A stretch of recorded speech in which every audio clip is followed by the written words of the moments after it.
Live Pune Baramati या YouTube चॅनलवर आपलं स्वागत आहे. आता आगामी काळात लोकसभाची निवडणूक मोठी चुरशीची राहणार आहे. ननंद भाऊजया असा आपल्याला लढत दिसणार आहे. तर एक बारामतीकर म्हणून येणाऱ्या लोकसभेत काय मत राहील, एक बारामतीकर म्हणून आपण आपलं मत व्यक्त करा. आपण जो आत्ता जे काय प्रश्न मला जो विचारला मी निश्चित सांगू शकतो की एक बारामतीकर म्हणून सांगावं मला आनंद होतोय की त्या ठिकाणी ननंद भाऊजाईची आत्ता चुरशीची लढाई आहे.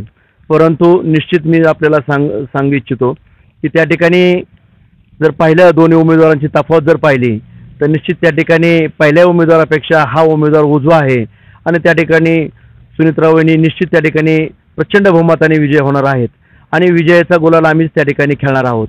परंतु मला आवर्जून सांगावंसं वाटतं की गेले 15 वर्ष विरोधी गट ज्या तो विरोध उमेदवार आहे त्यांनी 15 वर्ष या बारामती लोकसभा मतदारसंघाचं प्रतिनिधित्व केलं. परंतु हे प्रतिनिधित्व करत असताना कधी कुठल्या कामाचा पाठपुरावा केला नाही. कधी विकासाची कधी गंगा बारामतीत या ठिकाणी वाहिली नाही. परंतु आज आपण बघितलं राज्याचे उपमुख्यमंत्री आदरणीय अजितदादांच्या माध्यमातून ह्या बारामती तालुक्याचा नसेल तर पुणे जिल्ह्याचा असेल किंवा महाराष्ट्राचा असेल अतिशय मोठ्या प्रमाणात त्या ठिकाणी कायापालट झालेला आपल्याला पाहायला मिळतो. आपण ज्या वेळेस केंद्रातली असल्यानं राज्यातली एखादी मोठी व्यक्ती येत असेल आणि बारामतीचा जो पॅटर्न जो बारामती शहर पाहिल्यानंतर आपल्याला त्या ठिकाणी निश्चित दिसतं की झालेला विकास आहे तो राज्याला नाही तर देशाला लाजवला असा तो झालेला विकास आहे.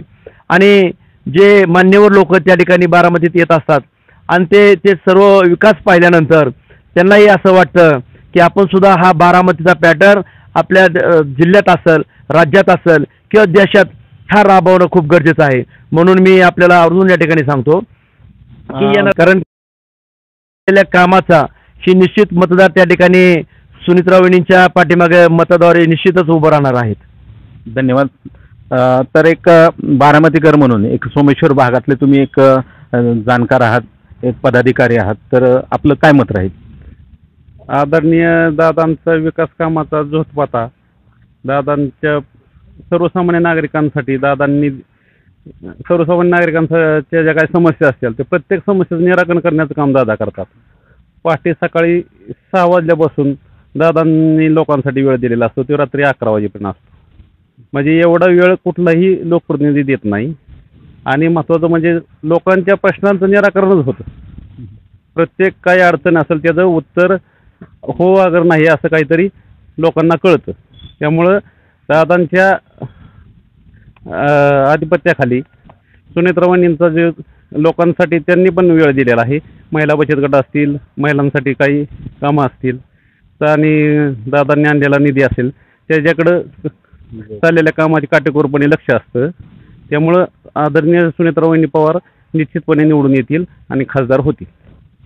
धन्यवाद. एकच वादा, अजितदादा अजितदादा अजितदादा, गाड्या गाड्या गाड्या.